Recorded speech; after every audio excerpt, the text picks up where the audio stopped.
परमेश्वर का धन्यवाद। मेरा नाम विजया सामेल है और मैं पिथौरागढ़ में रहती हूँ।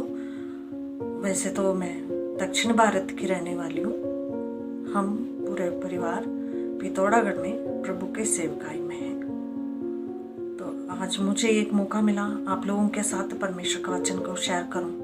मैं इस शुभ अवसर को मैं खोना नहीं चाहती, इसलिए मुझे जैसा मौका मिला मुझे याद आई तीमुथियुस में पौलुस बोलता है, समय और असमय परमेश्वर का वचन को प्रचार करो।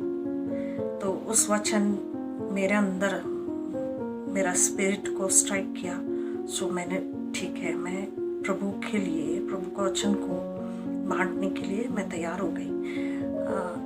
देखिए, परमेश्वर हमको जब कभी भी मौका देता है उस अच्छे अवसर को हम इस्तेमाल कर लेना चाहिए, क्योंकि परमेश्वर की योजना हम पूरी तरह से समझ नहीं पाएंगे, परंतु हमारे शब्दों को परमेश्वर के नाम से जो कुछ भी हम कर रहे हैं उन कार्य को हम नहीं जानते कितनों के ब्लेसिंग के लिए परमेश्वर उसे इस्तेमाल कर सकता।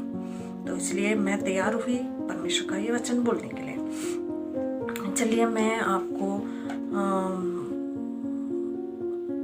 हो सकता आने वाले दिनों में मैं थोड़ा थोड़ा करके जो परमेश्वर का दिल की इच्छा चाहत इस अंतिम दिनों में क्या है उसे मैं बताना चाहती हूँ।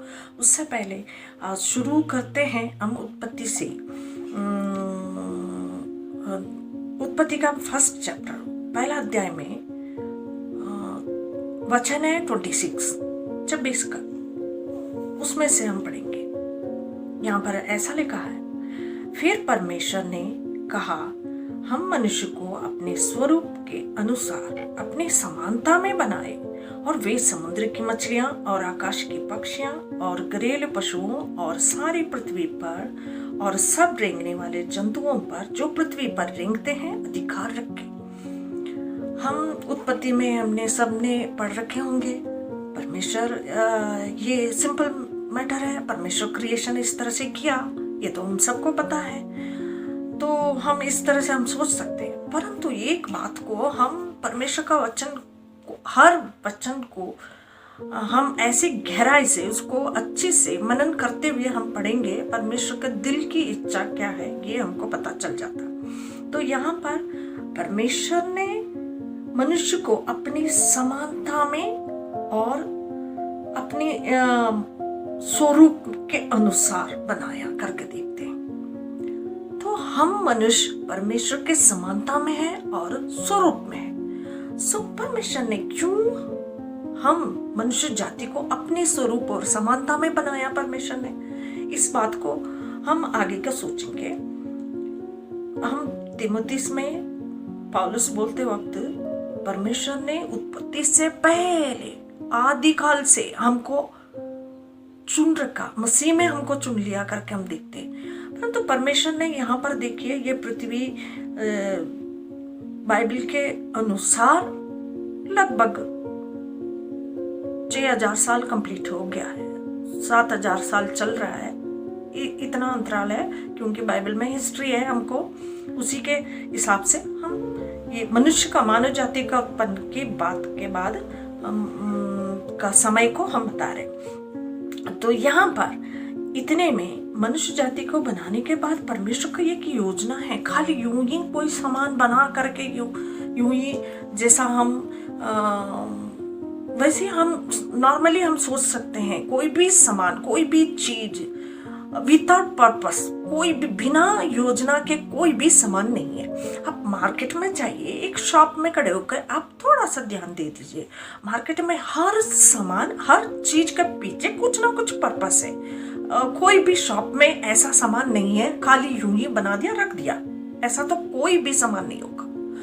हम फूलिश मनुष्य, जो मूर्ख मनुष्य, जो तुच्छ मनुष्य, हमने इतनी बुद्धि के साथ जो परमेश्वर ने हमारे अंदर डाला हुआ बुद्धि के साथ हम कोई भी ऐसी फालतू चीज नहीं बना रहे। हर चीज को बनाने के पीछे कुछ ना कुछ पर्पस है। तो परमेश्वर ने मनुष्य को बनाया तो यूं ही खाली बना करके छोड़ दिया, तू जी अपने हिसाब से जी लो भैया, अपनी अपनी धर्म बना लो, हिंदू मुस्लिम सिख ईसाई सब बन जाओ और फिर इस दुनिया में तुम लोग जीते जाओ। नहीं, इस पर्पस के लिए परमेश्वर ने बिल्कुल मनुष्य को नहीं बनाया। यहाँ परमेश्वर ने मनुष्य को अपने स्वरूप और समानता में बनाया करके हम देखते हैं।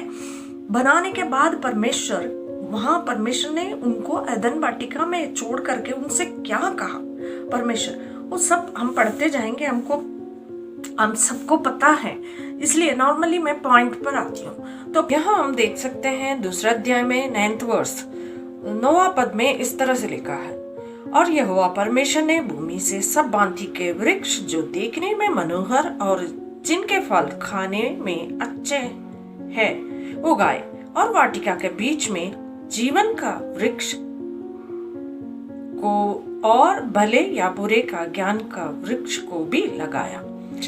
तो यहाँ पर देखिए क्या बोल रहे हैं परमेश्वर, यहाँ आज्ञा में क्या बोल रहे हैं, तो वाटिका के सब वृक्षों का फल बिना खटके खा सकता है, पर भले या बुरे के ज्ञान का जो वृक्ष है उसका फल तू कभी ना खाना, क्योंकि जिस दिन तू उसका फल खाएगा उसी दिन अवश्य मर जाएगा।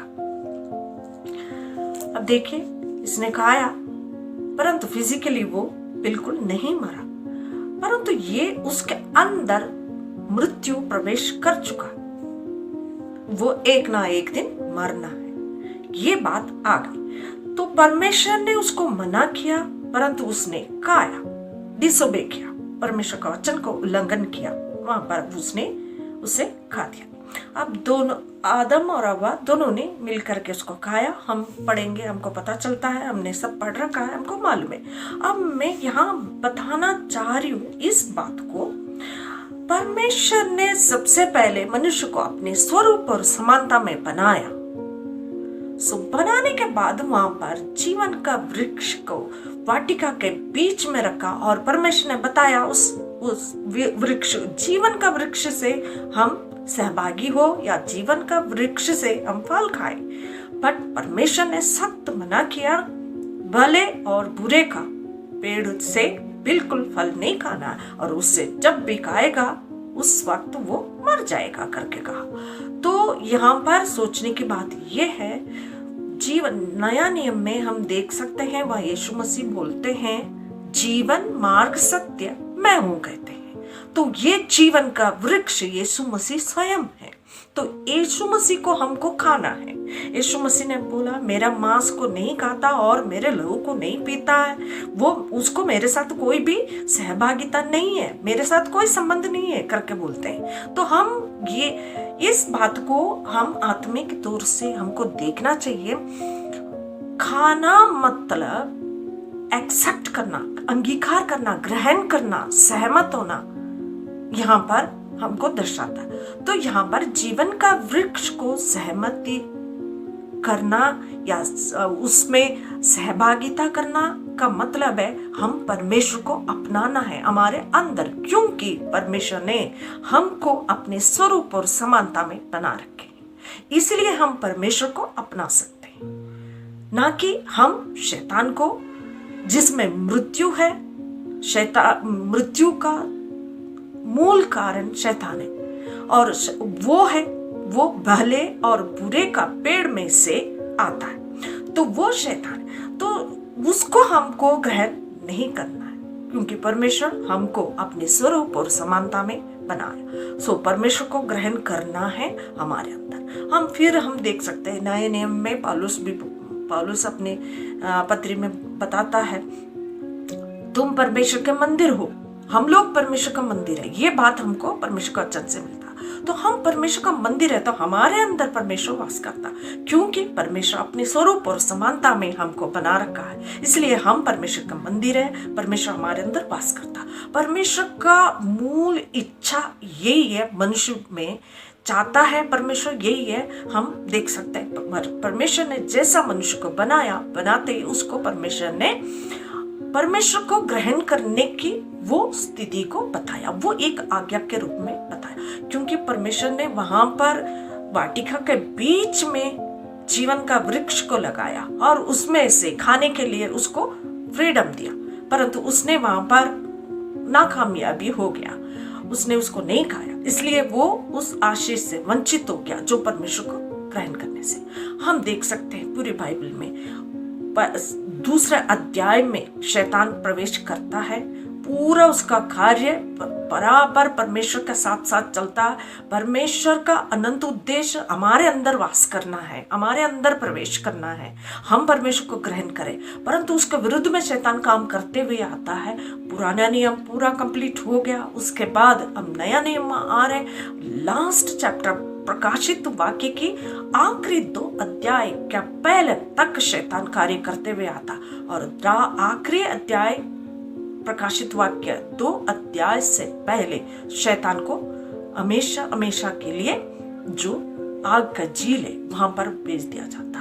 अब देखिए शैतान वहां आकर के जो परमेश्वर का अनंत इच्छा जो चाहत थी, जो मनुष्य के अंदर वो वास करना है, मनुष्य के द्वारा परमेश्वर अपने आप को प्रकट करना मांग रहे, तो उस परमेश्वर की इच्छा के विपरीत में शैतान वहां गड़बड़ किया, जो 2nd चैप्टर में, जो उत्पत्ति के 2nd चैप्टर में। तो इसलिए वहां पर उसने ऐसा डाइवर्ट करने का वजह से परमेश्वर को इतने लंबी प्रोसेस करना पड़ा।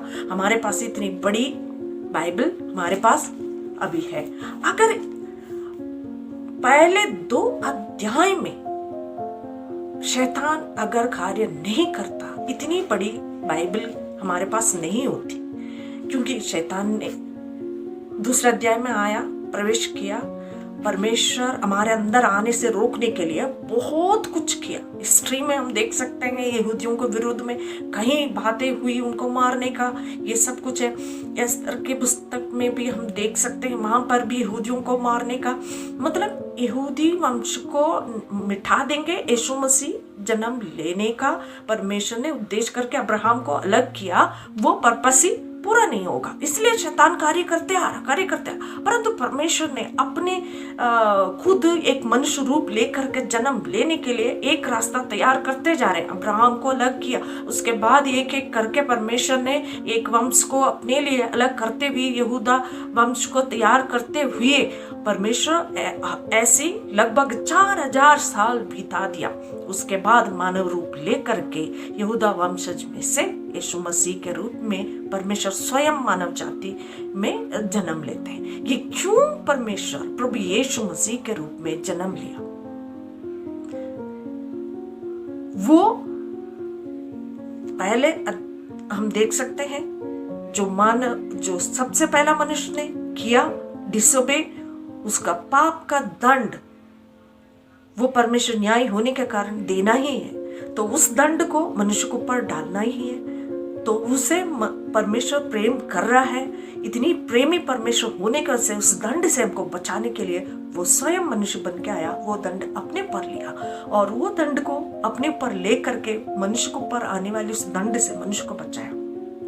केवल हमको इतना ही करना है, उस परमेश्वर पर विश्वास करना। उसने मेरे पापों का बदले मारा गया और मेरे अंदर वो आने के लिए रास्ता बनाया।